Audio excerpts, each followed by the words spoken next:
اللهم صل على سيدنا محمد يا رب صل وسلم دائما ابدا على حبيبي. بات سے بات چل پڑی ہے تو ڈاکٹر ذاکر نائک اللہ تعالیٰ ان کی عمر میں برکت دے، ان کا بھی ایک کلپ نظر سے گزرا. انہوں نے بیان ریکارڈ کروایا کہ بار بار لوگ ایک چیز کے بارے میں پوچھتے ہیں، ہے تو حیا کے خلاف.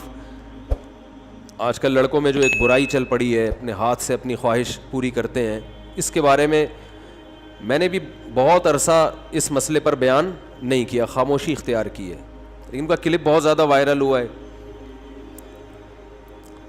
تو لوگ پھر بار بار ہم سے کہہ رہے ہیں آپ ریکارڈ کروائیں. میں بار بار کہتا ہوں بھائی ڈاکٹر ذاکر نائک ہمارے سر آنکھوں پہ، لیکن وہ مفتی نہیں ہے، فتویٰ دینے کی ان کو پرمیشن نہیں ہے، کسی ادارے سے باقاعدہ فتوے کا علم حاصل نہیں کیا. یہ بات حضرت مفتی تقی عثمانی صاحب، جن کو ڈاکٹر صاحب اپنا استاذ مانتے ہیں، انہوں نے بھی حضرت مفتی تقی عثمانی صاحب نے بھی ڈاکٹر ذاکر نائک سے یہ بات بہت مضبوط لہجے میں کہی ہے کہ آپ اس معاملے میں جو آپ کی فیلڈ ہے وہ بہترین ہے، اس میں اللہ نے آپ سے بہت کام لیا ہے اور ساری دنیا آپ کے ساتھ ہے. اس مسئلے میں بھی انہوں نے کچھ روایتیں پیش کی ہیں، کچھ آیات پیش کی ہیں. لوگ حوالے کو دیکھ رہے ہوتے ہیں.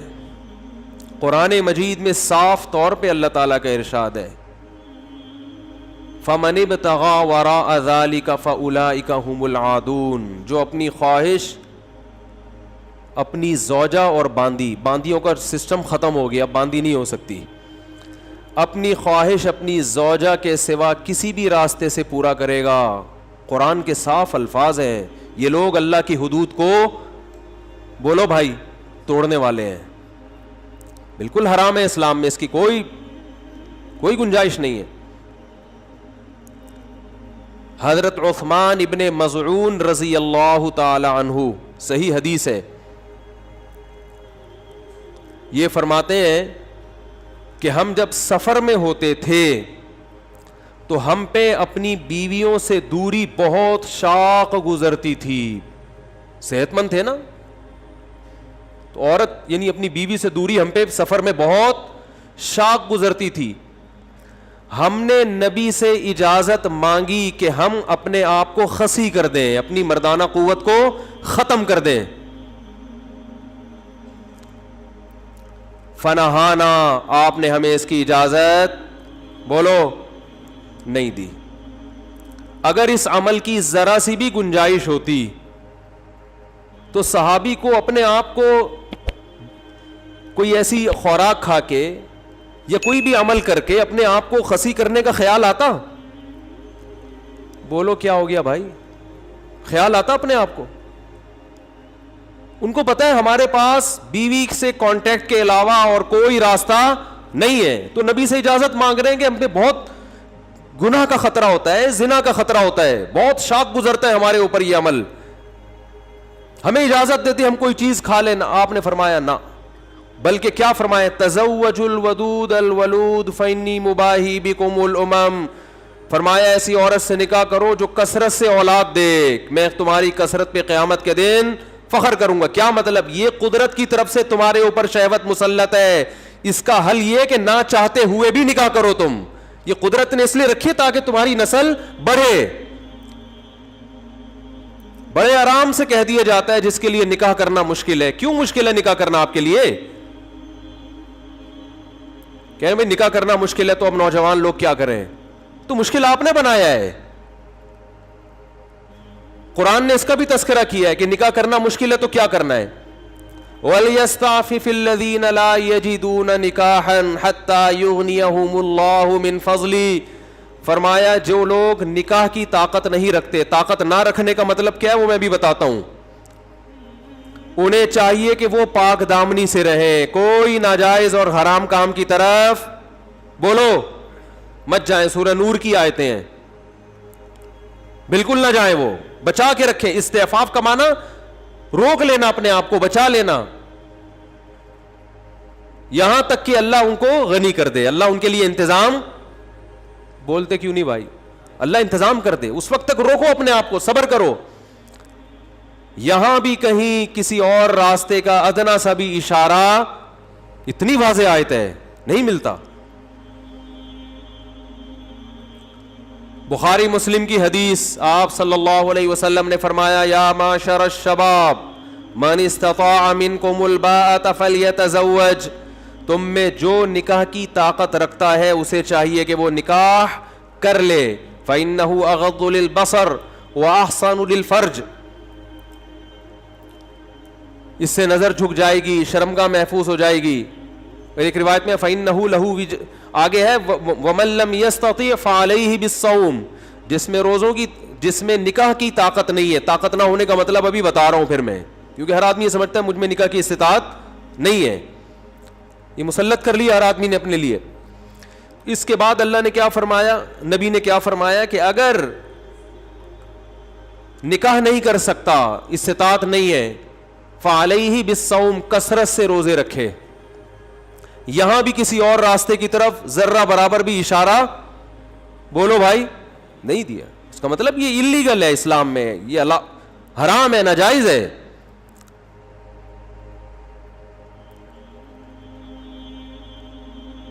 باقی رہا یہ مسئلہ کہ فلاں نے یہ لکھا, تو جب آپ اسلامی فقہ میں لاکھوں علماء گزرے ہیں, لاکھوں فقہا, تو کہیں نہ کہیں کسی کے نہ کسی کا کوئی قول نکل آتا ہے. ایسے تو بہت ساری چیزیں حلال ہو جائیں گی.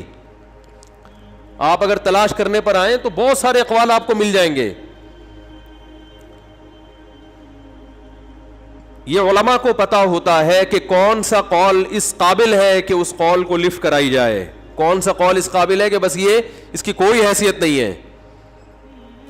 امام احمد ابن حنبل کی طرف نسبت کی جاتی ہے قول کی, لیکن جو حنبلی علماء ہیں, امام احمد ابن حنبل ایک ایسے فقیہ ہیں جن کے بہت سارے مسئلوں میں دو دو تین تین اقوال ملتے ہیں. یہ ہے ان کے مذہب میں ایسا ہے. تو فقہ حنبلی میں جو بڑے جید علماء ہیں ان سے پوچھا جائے گا کہ فتویٰ کس قول پر ہے, تو فقہ حنبلی میں فتویٰ اس کے حرام اور ناجائز ہونے پر ہے. تو ایسے تو بہت سارے اقوال مل جائیں گے. اور قرآن کی طرف ہم آتے ہیں. قرآن مجید میں 5ویں پارے کا آپ پہلا رکوع پڑھیں. اللہ نے فرمایا وَمَن لَّمْ يَسْتَطِعْ مِنكُمْ طَوْلًا أَن يَنكِحَ الْمُحْصَنَاتِ الْمُؤْمِنَاتِ فَمِمَّا مَلَكَتْ أَيْمَانُكُم مِّن فَتَيَاتِكُمُ الْمُؤْمِنَاتِ, تم میں جو آزاد عورت سے نکاح کی طاقت نہیں رکھتا اسے چاہیے کہ وہ کسی کی باندی سے نکاح کر لے. اس کو خوب اچھی طرح سمجھیں, یہ موضوع چل گیا تو میں اب کمپلیٹ کر لوں. وہ کسی کی باندی سے, اب باندیاں نہیں ہوتی ہیں, ذہن میں رکھیں, باندی سے نکاح کرنے میں نقصان ہی نقصان ہے. کیونکہ باندی, کسی کی باندی جو ہوگی نا آپ کی بیوی ہوگی, لیکن خدمت وہ اپنے مولا کی کرے گی. سمجھ میں آ رہی ہے بات؟ اس سے جو بچہ پیدا ہوگا غلام ہوگا, یعنی آپ کا بچہ غلام پیدا ہو رہا ہے. کتنے نقصانات ہیں. لیکن قرآن نے کہا کہ لمن خشی العنت منکم, جس کو زنا کا خطرہ ہے اسے چاہیے کہ وہ کیا کر لے, کسی اور راستے کی طرف جانے کے بجائے کسی کی باندی سے نکاح کر لے. اگرچہ اس میں اتنے سارے نقصانات ہیں, نکاح کی جو مصلحتیں وہ حاصل نہیں ہوتی اس میں, لیکن پھر بھی عورت سے ریلیشن یہ ایک نیچرل ہے. اللہ نے عورت کو مرد کے لیے اور مرد کو کس کے لیے, عورت کے لیے. تو اس نیچر پہ باقی رکھنے کے لیے اللہ نے حکم دیا کہ اتنا نقصان والا نکاح ہے, پھر بھی کسی اور راستے کی طرف جانے کے بجائے یہ کام کر لو. اس میں صاف اللہ نے بتا دیا ہے کہ اگر کسی کو زنا کا خطرہ ہے تو نکاح میں اپنا معیار کیا کر دے, وہ بولو کم کر دے. آج جو لوگ کہتے ہیں نا میں ہمارے نکاح نہیں ہو رہا, آپ کو آپ کی مرضی کا رشتہ نہیں مل رہا ہوتا, آپ نے ایک اسٹینڈرڈ بنایا ہوا ہے کہ مجھے ایسا رشتہ چاہیے. قرآن تو کہہ رہے کسی کی لونڈی سے نکاح کر لو, بہت کم معیار. ایک تو غلام باندی اس زمانے میں بہت پس سمجھی جاتی تھی, دوسری بات وہ کنٹرول میں آپ کے نہیں ہوگی, خدمت اپنے مولا کی کرے گی. وہ آپ سے صرف اس کا ریلیشن حلال ہو جائے گا, مولا کا ریلیشن اس سے حلال نہیں ہوگا.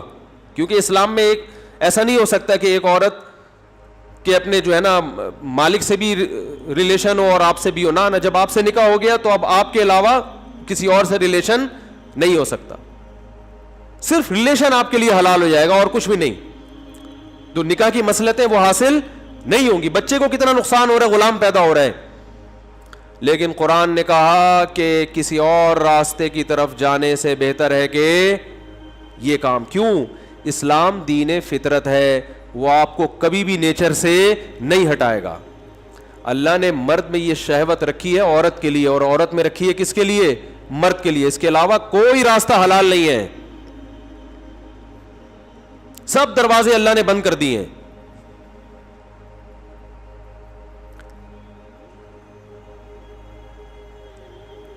رہا یہ مسئلہ, اللہ فقہا نے یہ بیان کیا ہے کہ اگر کسی شخص کو نکاح کے لیے کوئی عورت میسر ہو, رشتہ مل جائے, تو یہ ان لوگوں میں داخل نہیں ہے کہ جن میں نکاح کی استطاعت نہیں ہے. خوب اچھی طرح سمجھیں, یہ جو کہا جاتا ہے نا کہ نکاح کی استطاعت نہیں ہے, اس کا مطلب ہے کہ آپ کو کوئی رشتہ دینے کے لیے تیار, بولو نا بھائی, نہیں ہے. یہ مطلب ہے اس کا. رشتہ مل جائے پھر آپ کہیں مجھ میں نکاح کی استطاعت نہیں ہے, تو یہ غلط ہے, غلط ہے. پھر یہ ہمارے ہاں نکاح کی استطاعت کا مطلب یہ سمجھا جاتا ہے کہ پیسے ہیں. اسلام میں غریب آدمی کو بھی نکاح کی اتنی ہی ترغیب ہے جتنی مالدار کو. اگر پیسے ہونے کا نکاح کی استطاعت سے تعلق ہوتا تو ہمارے نبی کے گھر میں 40 دن چولہا نہیں جلتا تھا اور آپ نے 9 بیویاں رکھی ہیں. بہت مشکل ہے بات سمجھانا, بہت مشکل ہے. صحیح بخاری میں امام بخاری نے عنوان باندھا ہے بابو تزویج الموسر, غریب کی شادی. اس میں نبی صلی اللہ علیہ وسلم نے ایک ایسے صحابی کی شادی کرائی ہے جن کے پاس مہر کے لیے ایک لوہے کی انگوٹھی بھی نہیں تھی, ٹوٹل کائنات ان کی ایک لنگوٹا تھی. آپ نے فرمایا کہ تمہیں کچھ صورتیں یاد ہیں؟ صحابی نے کہا. فرمایا زوجتکہا, تمہارا نکاح میں نے اس خاتون سے کرا دیا, بما معک من القرآن, جو صورتیں یاد ہیں وہ بیوی کو یاد کرا دینا, بس ہو گیا نکاح, چلو جاؤ. یہ تو آپ کی ٹینشن ہے جیب میں پیسے ہونا نہ ہونا. ہاں یہ ضرور ہے, آپ کہہ سکتے وہ نان نفقہ کیسے پورا کریں گے, بیوی کے اسٹینڈرڈ کا نان نفقہ دینا لازم ہے نا شریعت میں.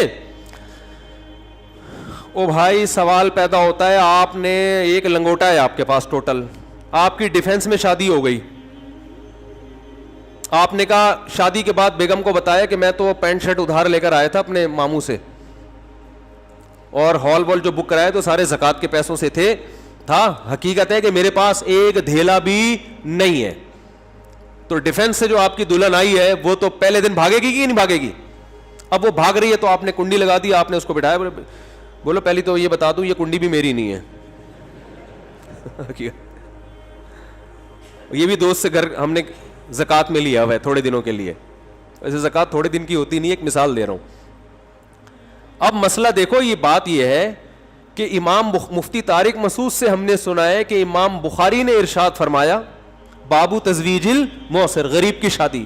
اور صحیح ہے بخاری کی حدیث ہے کہ نبی نے ایک ایسے شخص کا بھی نکاح کرایا جس کے پاس ان صحابی کے پاس ایک لنگوٹ کے علاوہ کچھ بھی نہیں تھا. تو جب ان کی ہو سکتی ہے تو میری کیوں نہیں ہو سکتی؟ یہ دلائل آپ ان کو دے رہے ہیں. بات آ رہی ہے سمجھ میں؟ تو یہ دلائل آپ کے اس لیے غلط ہوں گے کہ جب نبی نے جن غریب صحابی کی شادی جس خاتون سے کرائی نا, اس خاتون کو پہلے سے پتا تھا کہ ان کے پاس اس کے علاوہ کچھ بھی نہیں, وہ اس غربت میں راضی تھی. اب راضی کیوں تھی؟ 2 وجہ سے راضی ہو سکتی ہیں. یا تو وہ خود اس سے بھی زیادہ غریب ہو, کچھ بھی نہ ہو, انہیں یہ ہو کہ بھائی چلو میں شادی کر رہی ہوں ایک غریب سے, لیکن کم از کم اب میرا نان نفقہ ان کے ذمے ہے نا. ان کے پاس کچھ بھی نہیں ہے لیکن کدال لے کے صبح جائیں گے, محنت مزدوری کریں گے, تو اللہ نے نکاح کی برکت سے وعدہ کیا ہے کہ اللہ نکاح مال میں کیا دے گا؟ برکت دے گا. سورہ نور میں اللہ کا ارشاد ہے نکاح کرو ان یکونوا فقراء یغنیہم اللہ من فضلہ, فقیر ہو گئے تو اللہ اپنے فضل سے غنی کر دے گا. تو آج زندگی بھر یہ خود بھی تو بھوک سے نہیں مرے نا, کچھ نہ کچھ تو 1-2 ٹائم کی روٹی کا انتظام کر لیتے ہوں گے, تو اب میرے لیے بھی کریں گے. تو میں رزق کی فکر سے کیا ہو گئی؟ آزاد, یکنشد دو شد ہو گئے بھائی. اور اللہ نے کھلایا ان کو, ہمیشہ رہے وہ, نہ غربت سے ان کا انتقال ہوا, نہ کوئی مسئلہ ہوا. بھائی پہلے بھی کدال لے کے صبح نکلتے تھے, 2 وقت کی روٹی کا انتظام ہو جاتا تھا, تو اب 2 آدمیوں کی 2 وقت کی روٹی کا اللہ انتظام کرا دیں گے. جب بچہ پیدا ہوگا تو 3 کا انتظام کرا دیں گے. 2 ہاتھ تو دیے نا اللہ نے. لوگ کم بخت اپنی وہ جو ہے نا اکاؤنٹ میں پیسے تو دیکھ رہے ہوتے ہیں کہ کتنے پیسے پڑے ہیں, جیب بٹوے میں کتنے, یہ نہیں دیکھ رہے تھے اللہ نے مجھے 2 ہاتھ اور 2 ٹانگیں دی ہے, یہ کمانے کا ذریعہ ہے, دماغ دی ہے, کھوپڑی دی ہے, بیٹھو پلان بناؤ, 10 طریقے آپ کو کمانے کے آپ کی کھوپڑی میں آئیں گے. وہ بٹوا دیکھ رہا ہے بیٹھ کے. تو اسلام نے آپ کو اجازت دی ہے کہ آپ کی جیب میں دھیلا بھی نہ ہو پھر بھی آپ نکاح کریں. نبی نے جو 9 بیویاں رکھی ہیں اسی غربت میں, اس لیے کہ جن عورتوں سے آپ نے نکاح کیا وہ اس غربت میں آپ کے ساتھ راضی تھی. ان کو پہلے سے پتا تھا کہ یہ مسکین ہے, گھر میں روٹی نہیں ملے گی, جیسے یہ توکل پہ چلیں گے ہم بھی توکل پہ چلیں گے. اور جب امہات المومنین نے نبی سے مطالبہ کیا کہ ہمارے ہاں بہت زیادہ غربت ہے, تو اللہ نے فرمایا اے نبی ان سے کہہ دیجئے کہ اسی غربت میں میرے ساتھ راضی ہو تو ٹھیک ہے, اگر راضی نہیں ہو تعالینا امتعکن واسرحکن سراحا جمیلا. نہیں ہے تو کوئی بات نہیں, میں نے کوئی زبردستی تمہیں مجبور نہیں کیا اپنے ساتھ رہنے پر, آؤ میں تمہیں طلاق کا اختیار دیتا ہوں, اپنے اوپر طلاق واقع کرو اور جاؤ عدت کے بعد جہاں چاہے نکاح کرو.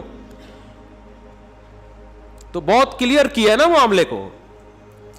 تو آپ کی غربت کی وجہ سے سامنے والی پارٹی آپ کو ریجیکٹ کر دے اس کو حق ہے, لیکن اگر آپ کو رشتہ مل رہا ہے اور وہی رشتہ ملے گا جو آپ سے بھی زیادہ غریب ہوگا, تو پھر آپ یہ نہیں کہہ سکتے کہ مجھ میں نکاح کی استطاعت نہیں ہے. آج جو لوگ کہتے ہیں نا میں نکاح کی طاقت نہیں ہے اور پھر حرام کاریوں کی طرف جاتے ہیں, ہینڈ پریکٹس اور یہ اس طرح کے جو بیہودہ حرکتیں ان کی طرف جاتے ہیں, یہ قیامت کے دن کا یہ عذر قابل قبول نہیں ہے.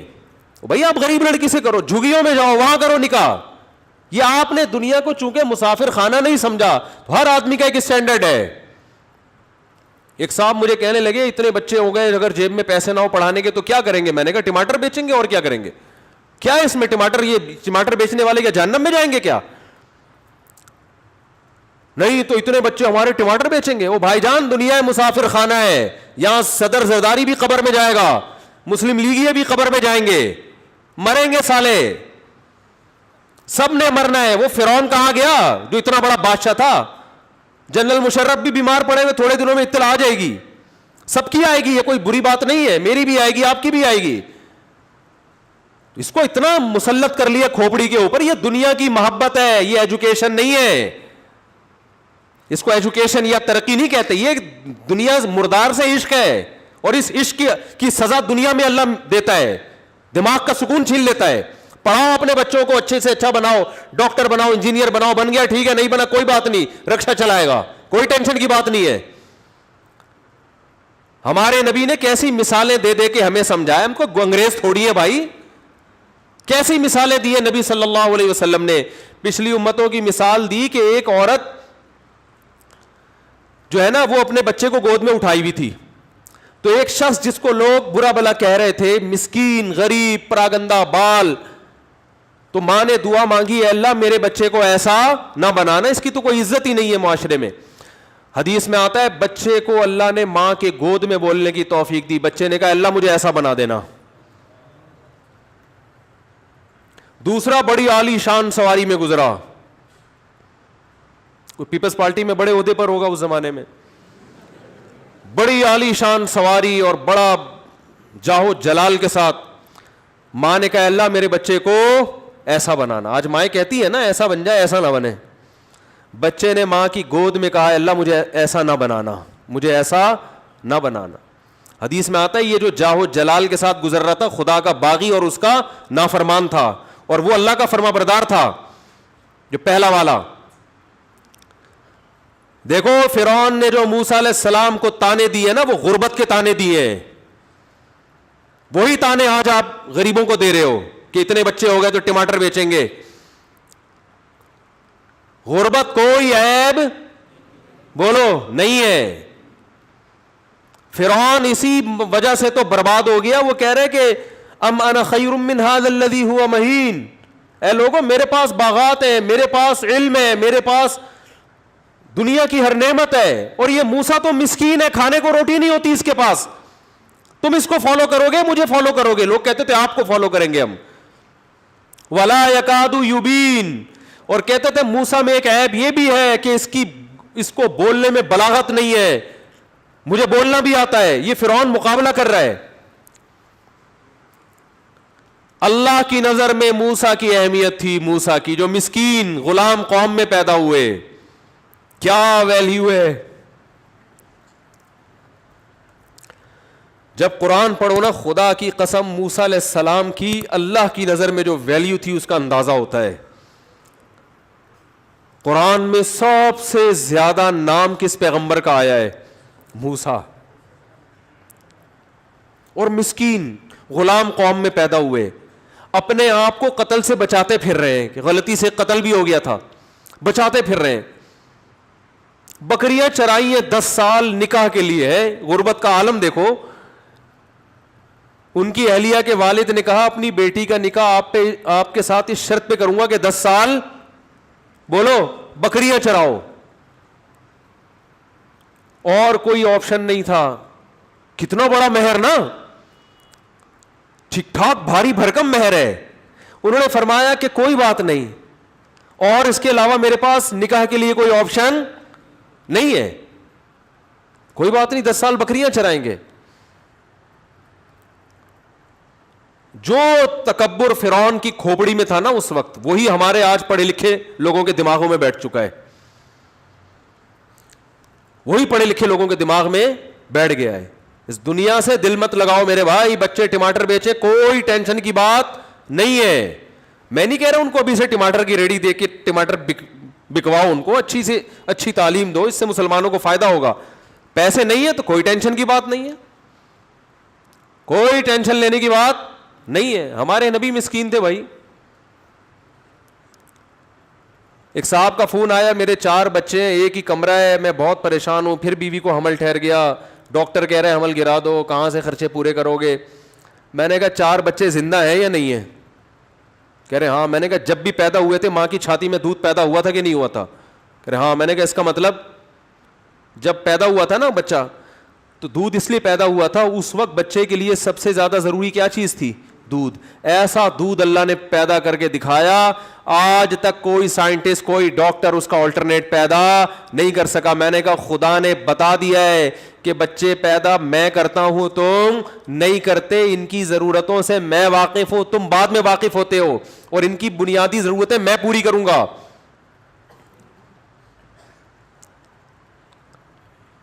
میں نے پھر لندن میں ایک ڈاکٹر صاحب کو فون کیا کہ ان کو کوئی ڈاکٹر کہہ رہے ہیں حمل گرا دو. اس نے کہا یہ پوری دنیا میں اللیگل ہے, ایک دن کا حمل بھی گرانا سوائے 2-4 ملکوں کے, پوری دنیا میں کیا ہے بولو؟ اللیگل ہے, ایک دن کا حمل بھی. اور لندن میں انہوں نے کہا کہ 13 سال کی لڑکی اگر زنا سے حاملہ ہو جائے وہ بھی حمل نہیں گرا سکتی. بہت مشکل ہے بات سمجھانا, بہت مشکل. کسی بچی سے جبرن زنا ہوا یو کے میں اگر, اور بچی کی عمر کتنی ہے 13 سال, پریگننٹ ہو گئی, یو کے کا لا یہ ہے کہ وہ پریگننسی ضائع بولتے کیوں نہیں کر سکتی. کیونکہ جب ایک جان جسم میں اللہ نے اس کو زندگی کے لیے سلیکٹ کر لیا ہے, وہ آپ کی اولاد ہے. کروڑوں جرثوموں میں سے ایک کی سلیکشن ہوتی ہے. بات پہ اللہ پہ توکل, اللہ پہ اعتماد, یہ چیزیں ختم. غربت دیکھو قرآن میں کتنا اللہ نے ارشاد فرمایا, ابسط الرزق لمن یشاء, جس کے لیے چاہتا ہوں رزق بڑھا دیتا ہوں, جس کے لیے چاہتا ہوں تنگ کر دیتا ہوں. اس کا اولاد سے تعلق نہیں ہے. اللہ غریب رکھنا چاہے گا, ایک بچے میں بھی آپ کے منہ سے نوالا چھین لے گا. رزق میں برکت دینا چاہے گا تو درجنوں میں بھی اللہ. ہم نے بہت سے دیکھے غریب تھے, ان کے اولادیں ہوئی, سب اولادیں پڑھ لکھ کے, کوئی شپ پہ ہے, کوئی ڈاکٹر ہے, کوئی انجینئر ہے, کما بھی رہے ہیں, اپنے والدین کو کھلا بھی رہے ہیں. تو ایک عجیب دماغ میں چیزیں مسلط کی ہوئی ہیں. خیر میں جلدی سے بات کو سمیٹتا ہوں. کہاں سے آج تو ساری باتیں بکھری بھی ہو رہی ہیں, بات پتہ نہیں کہاں سے چلی تھی بات. پروفیسر صاحب کا ایک بیان آیا تھا, تو میرا خیال ہے وقت چونکہ پورا ہو گیا ہے تو نماز کے بعد 10 منٹ اس ٹاپک کو ہم مکمل کر لیں گے, 5 سے 10 منٹ, تاکہ ایک بات کسی ٹھکانے پہ جا کے لگے نا. ورنہ ہاں وہ والی بات بھی کہ وہ جو ڈاکٹر صاحب کا ایک بیان آیا ہے, ڈاکٹر ذاکر نائک صاحب کا, تو اس پہ بھی تھوڑا سا تبصرہ باقی ہے. تو انشاءاللہ پھر اگلے بولیٹن میں آپ سے ملاقات کریں گے. ایک بریک کے بعد ملتے ہیں آپ سے. چلو بھائی اسپیڈ مارو یار. دوسرا کہاں ہے نکاح, دوسرا فارم. اچھا بھائی, محمد شہیر نام ہے نا آپ کا, اور محمد دلہن کا نام ماہ نور اکرم, محمد اکرم, اور دلہن کے وکیل کون ہیں؟ دلہن کے وکیل سلمان بیگ صاحب کہاں ہیں؟ سلمان بیگ,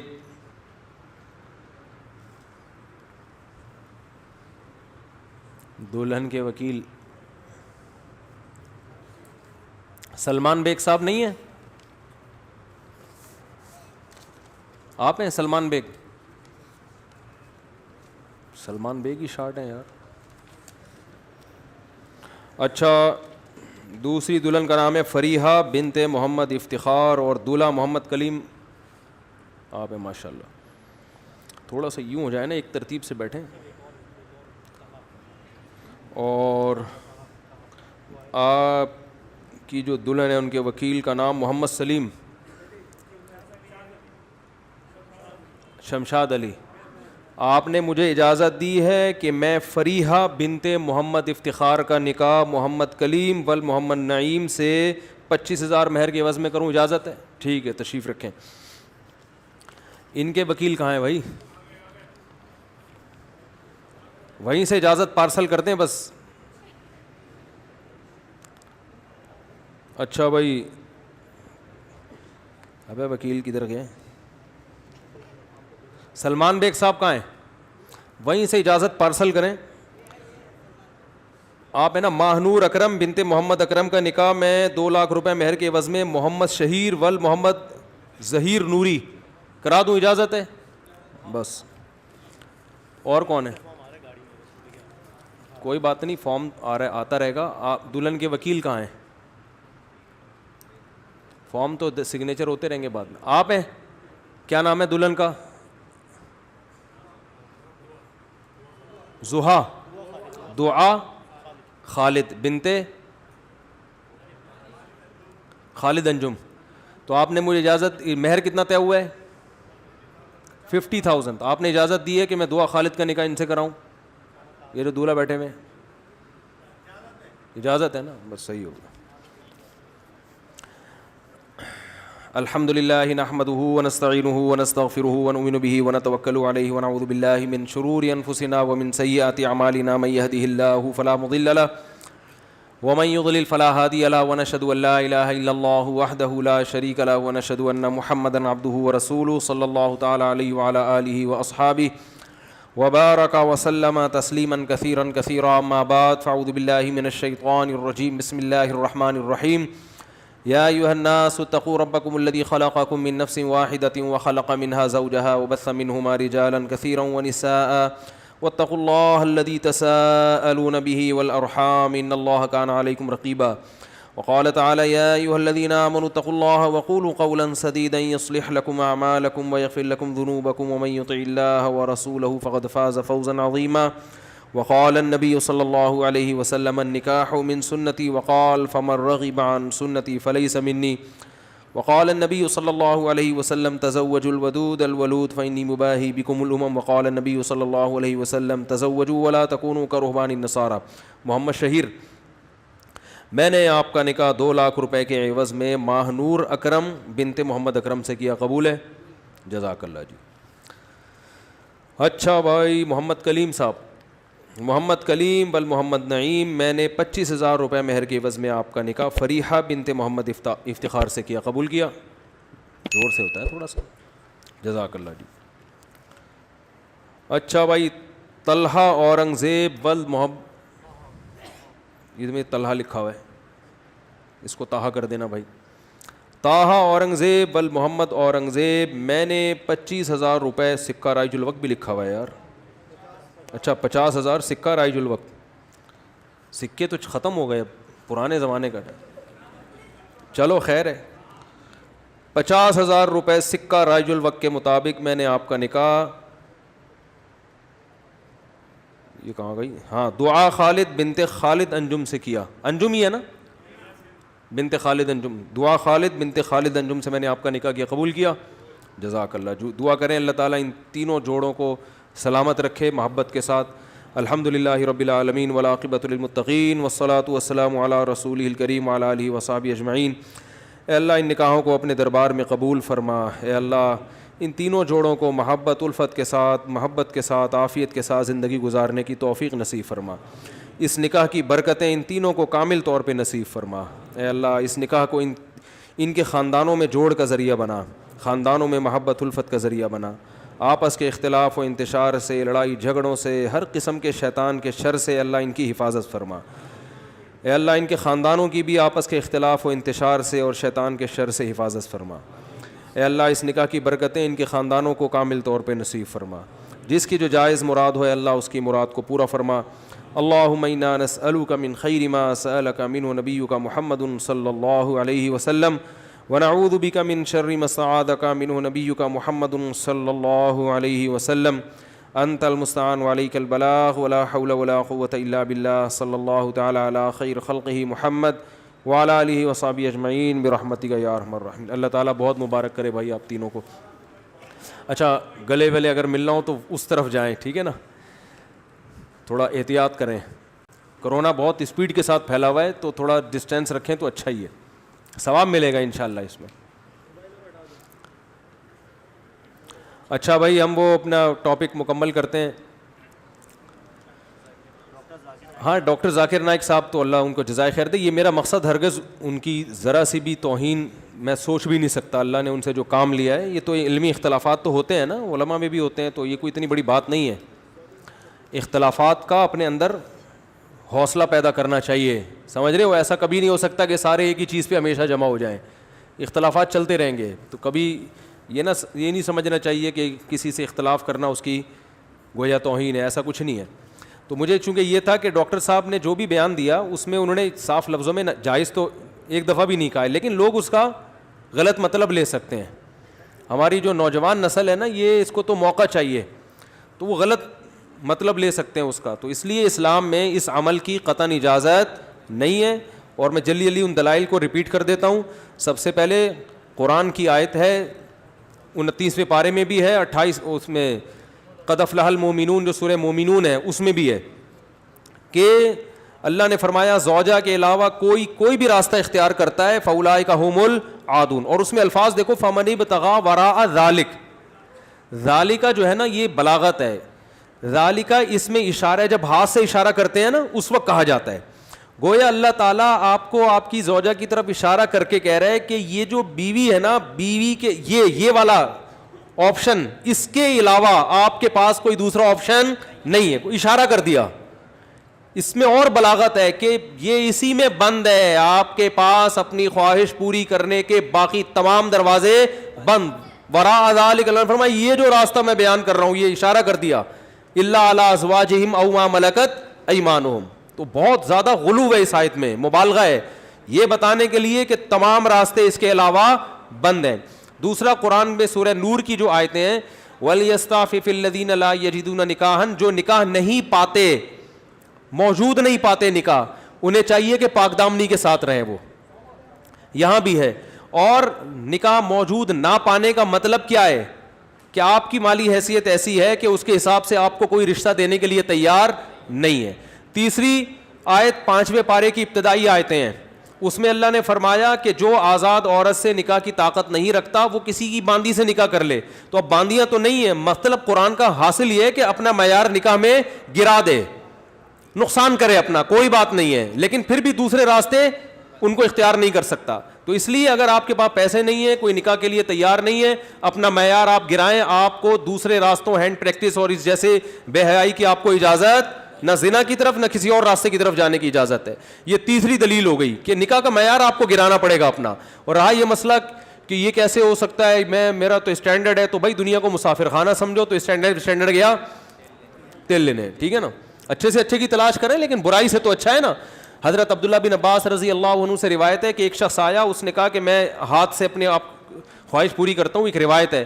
تو حضرت عبداللہ بن عباس نے نفرت سے منہ پھیر لیا اور فرمایا کہ تو باندھی رکھ لیتا, یہ تیرے لیے زیادہ بہتر. تو یہ تیسری دلیل ہو گئی. چوتھی دلیل صحیح حدیث ہے حضرت عثمان ابن مظعون رضی اللہ تعالی عنہ کی. وہ فرماتے ہیں ہم سفر میں ہوتے تھے, بیوی سے دوری ہم پہ بہت شاق گزرتی تھی, ظاہر ہے زنا میں پڑنے کا خطرہ تھا, تو ہم نے نبی سے اجازت لی کہ ہم اپنے آپ کو خسی کر دیں, اپنی جو خواہش ہے وہ کیا کر دیں, ختم, کوئی ایسی دوا کھائیں, کچھ بھی کر لیں, آج کل آپریشن بھی ہوتا ہے. تو لو اجازنا لاختصینا, حدیث کے الفاظ ہے, اتنی ٹینشن میں تھے ہم کہ اگر نبی ہمیں اجازت دیتے تو ہم اپنے آپ کو خسی کر لیتے, لیکن نبی نے اس کی پرمیشن نہیں دی. اب دیکھو صحابی رسول اتنی شدید ٹینشن میں بھی اس کا حل یہ نہیں تلاش کر رہے کہ ہاتھ سے اپنے آپ کو مطمئن کر لیں, اتنی شدید ٹینشن میں بھی.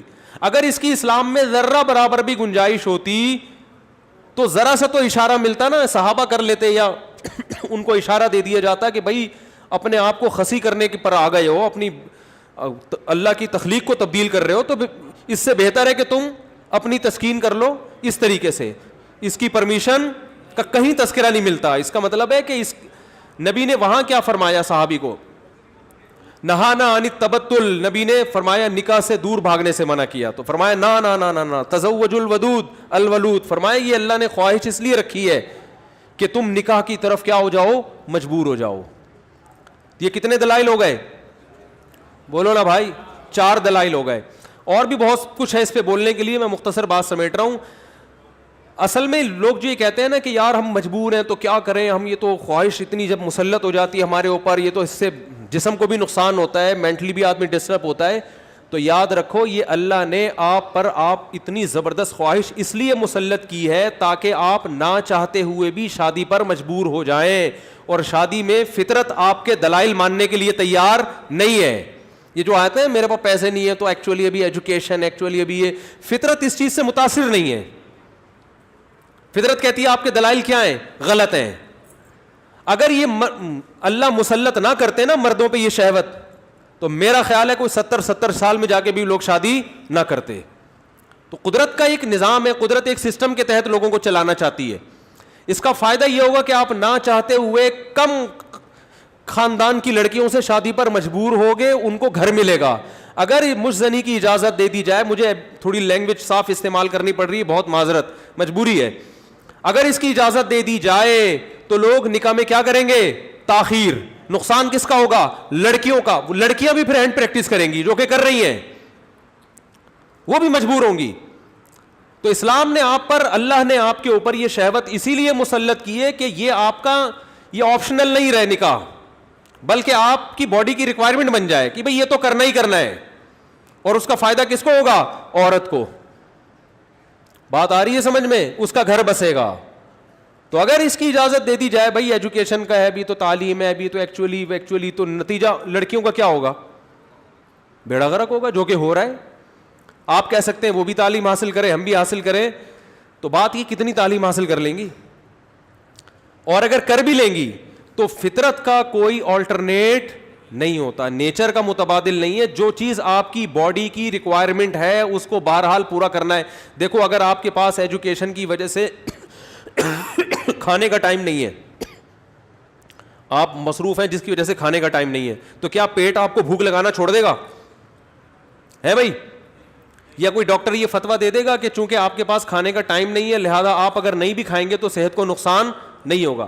کوئی بھی سمجھدار ڈاکٹر ہوگا وہ کہے گا بھائی آپ کے پاس ٹائم ہو یا نہ ہو آپ کے باپ کو بھی کھانا پڑے گا آپ کو, ورنہ باڈی کا نقصان ہوگا. تو یاد رکھو جس طرح روٹی ضروری ہے مرد کے لیے اسی طرح عورت, اور عورت کے لیے اسی طرح مرد ضروری, باڈی کی ریکوائرمنٹ ہے. تو اسلام چونکہ نیچر کے خلاف نہیں چلاتا آپ کو, اس لیے اسلام نے تمام راستے بند کر دیے خواہش پوری کرنے کے, کیونکہ وہ سارے ان میں سے کوئی بھی نیچرل نہیں ہے. صرف ایک ہی نیچرل ہے کہ مرد کا کانٹیکٹ عورت سے اور عورت کا مرد سے, اس کے علاوہ کوئی نیچرل نہیں ہے. ہاں ایک آخر میں بات ضرور کہوں گا. ڈاکٹر ذاکر نائک صاحب اللہ ان کی عمر میں برکت دے, انہوں نے یہ کہا ہے کہ زنا سے بچنے کے لیے اگر کوئی یہ عمل کرتا ہے تو شاید مستحب ہو. تو یہ بھی ایک اصول یاد رکھیں, بڑی برائی سے بچنے کے لیے اگر کوئی چھوٹی برائی کرتا ہے تو ہم یہ تو کہیں گے کہ یار چلو بڑی سے بچ گیا, لیکن اس چھوٹی کو بھی برائی ہی کہا جائے گا. کوئی اگر ہیروئن کا عادی ہے, ہم اسے ہیروئن چھڑوانے کے لیے چرس پہ لے آتے ہیں کہ یار چلو اس سے تو بچے گا نا, اب ایک دم تو نہیں چھوڑ سکتا. تو یہ اس عمل کی یوں تو تعریف کی جائے گی کہ یار چلو اس برائی سے بچ گیا, لیکن اس کی بیس پہ چرس کو آپ یہ کہہ دیں شروع کر دیں کہ چرس جائز ہے یا وہ بھی کوئی افضل چیز ہے, اس کی پھر بھی اجازت نہیں ہوگی. تو اصل راستہ یہی ہے کہ کسی کو زنا کا خطرہ ہے, بھاگے وہاں سے بس, اور وہ کس کی طرف لپکے, نکاح کی طرف لپکے, معیار اپنا گرائے. اور پھر بھی نکاح نہیں ہوتا تو روزے رکھے کثرت سے تاکہ جسمانی قوت ٹوٹے. اور آخری بات یہ کہ یہ جو عمل ہے ہینڈ پریکٹس کا, یہ زنا سے انسان کو بچاتا بھی نہیں ہے. یہ بھی 100% غلط ہے کہ اس کے کرنے سے آدمی زنا سے بچ جاتا ہے, کیونکہ اس میں آدمی کی ڈیزائر پوری طرح پوری نہیں ہوتی, اس کی ٹھڑک بڑھتی ہے, کم نہیں ہوتی. اگر کوئی زنا یہ کام کر بھی لے نا, پھر بھی زنا کی طرف لپکے, بلکہ اور زیادہ لپکے گا, کیونکہ یہ خواہش نفس ایسی چیز ہے کہ یہ پوری کرنے سے بڑھتی ہے. آپ کے جو دل کی خواہش ہے نا, نفس کی خواہش, یہ پورا کرنے سے کم نہیں ہوتی بلکہ بڑھتی ہے. جو اپنے آپ کو روکتے ہیں تو ان میں تو کنٹرول میں رہتی ہے, جو نہیں روکتے ان کے کنٹرول سے باہر ہوتی ہے. یہ تو یہ حل بھی نہیں ہے, یعنی میڈیکلی بھی یہ حل نہیں ہے زنا سے بچنے کا کہ یہ کام کرو. جو جتنے بڑے بڑے زانی ہیں پہلے انہوں نے یہ کام کیا ہے, اس کے بعد جا کے زنا کی طرف گئے ہیں, اور جنہوں نے اپنے آپ کو اس عمل سے بچا لیا وہ زنا سے بھی بچے رہتے ہیں. تو زنا سے بچنے کا جو قرآن میں اور احادیث میں ہمیں طریقہ ملتا ہے, جیسے یوسف علیہ السلام تھے, ان کو عورت نے دعوت دی زنا کی, وہ بھاگے ہیں, بس نکلنے کی کوشش کی انہوں نے وہاں سے. تو اصل حل اس کا یہ ہے. اور آخری بات یہ کہ یہ میں مانتا ہوں بہت سارے نوجوانوں کے حالات سامنے آئے ہیں جو اس لت, اچھا یہ بھی ایک فالٹ ہے اس میں کہ یہ عمل ایک دفعہ ہوتا نہیں ہے. آپ جو نوجوانوں کی ہسٹری جمع کریں نا, تو ایسا نہیں ہوتا کہ جس نے ایک دفعہ کیا تو بس زندگی میں ایک ہی دفعہ کیا, کہ یار بہت زیادہ مجبور ہو گیا تھا تو یہ عمل کر لیا. نا نا نا نا, جس نے ایک دفعہ کیا وہ دن میں 10 دفعہ بھی کرتا ہے. پھر یہ عمل اس کو ایسی حس اس کی بڑھ جاتی ہے اور ٹھڑک بڑھ جاتی ہے کہ پھر یہ معاملہ اس کے کنٹرول سے باہر نکل جائے. وہ 100 بار توبہ کرے گا, 100 بار توبہ توڑے گا وہ.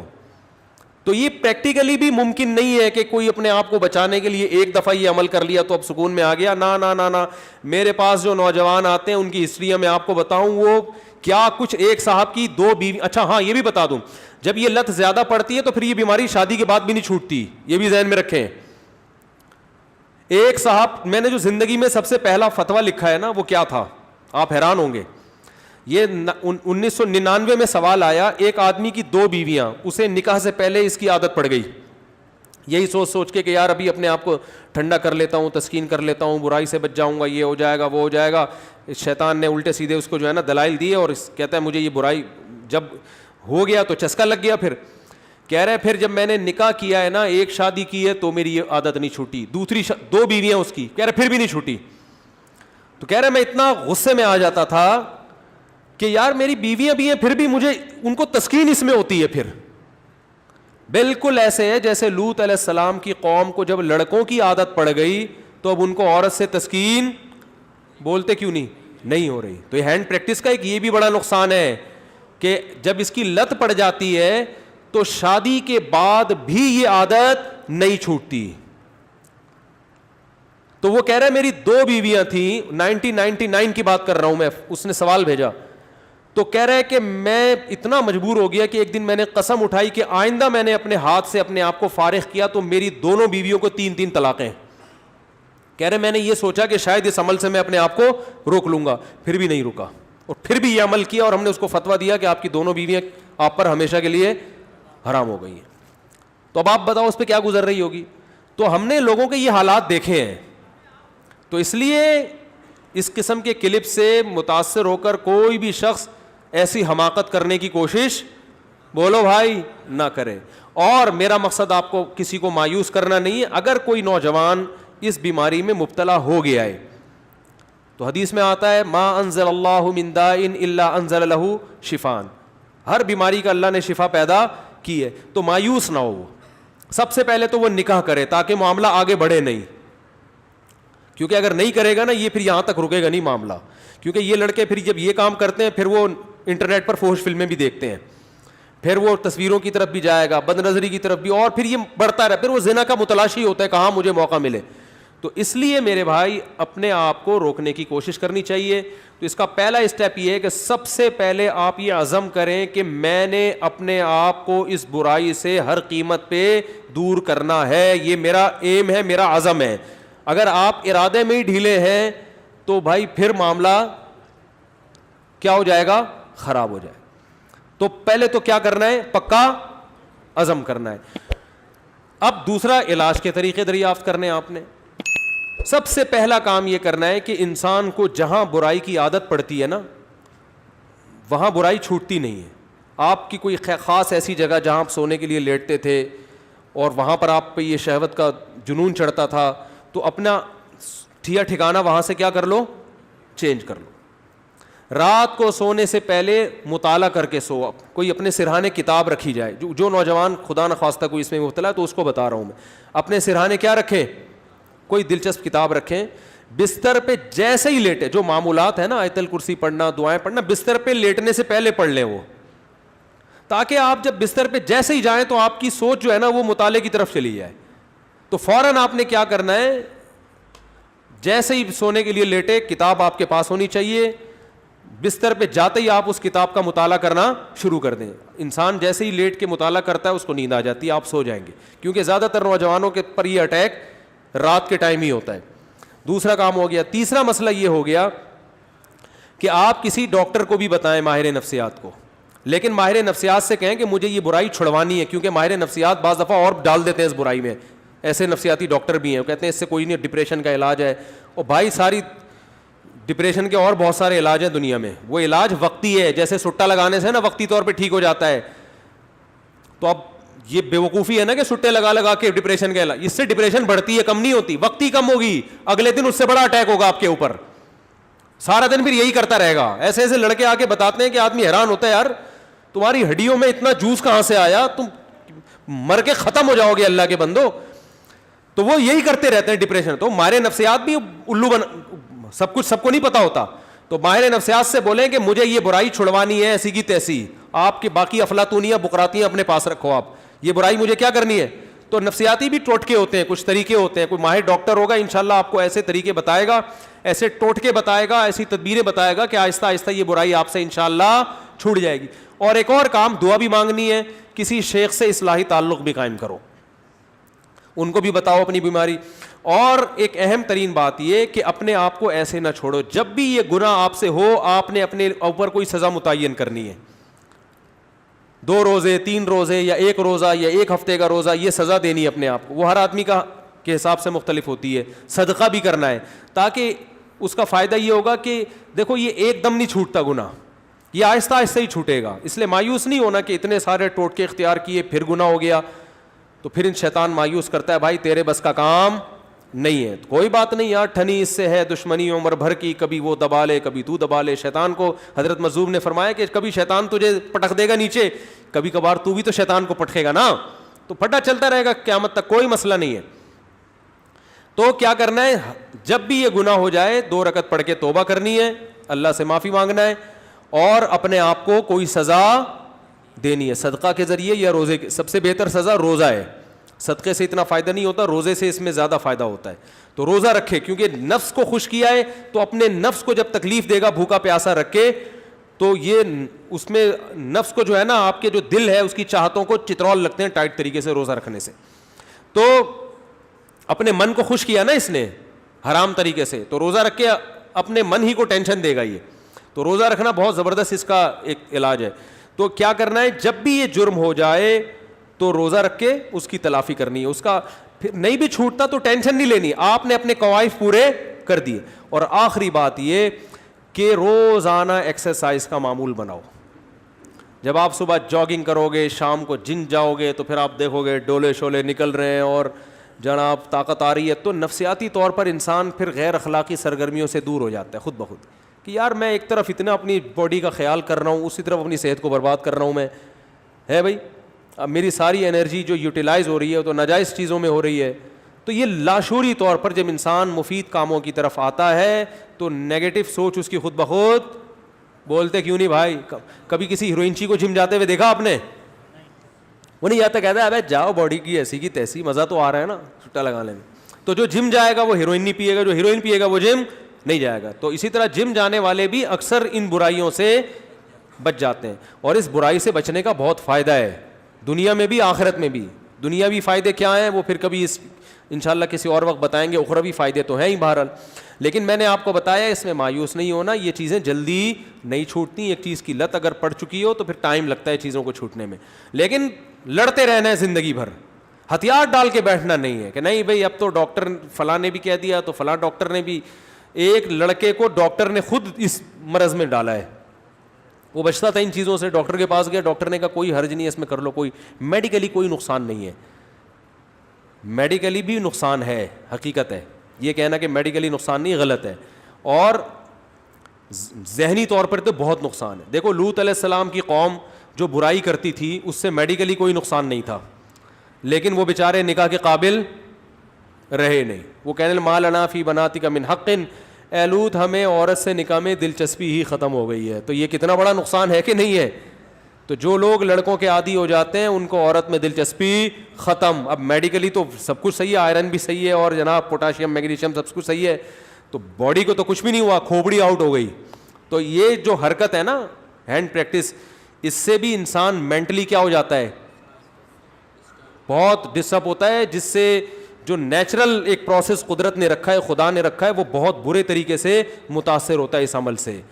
تو اس لیے اپنے آپ کو ان تمام ایکٹیویٹیز سے بچا کے رکھنا چاہیے. اور پاک دامنی والی زندگی وہ یہی ہے کہ جلد سے جلد, میں تو کہتا ہوں لڑکا بالغ ہو, ماں باپ کو چاہیے فوراً شادی کر دو, اس کی اس طرف اس کو آنے ہی نہ دو. اور اس کے غلط ہونے کی ایک بڑی دلیل یہ بھی ہے کہ جس نوجوان نے دوسروں سے نہ سنا ہو یا بر وقت شادی ہو گئی ہو, وہ کبھی یہ کام نہیں کرتا, اس کا کبھی دماغ جائے گا ہی نہیں. یہ خود اس کی علامت ہے کہ یہ نیچرل نہیں ہے یہ. تو اللہ تعالیٰ سب کی حفاظت فرمائے. مفتی طارق مسعود صاحب کے بیانات سننے کے لیے youtube.com/مفتی طارق مسعود کو سبسکرائب کریں, اور اگر آپ لائیو ویڈیو کو کبھی بھی مس نہیں کرنا چاہتے ہیں تو سبسکرائب کرنے کے بعد بیل آئیکن پہ کلک کرنا مت بھولیں. جزاک اللہ.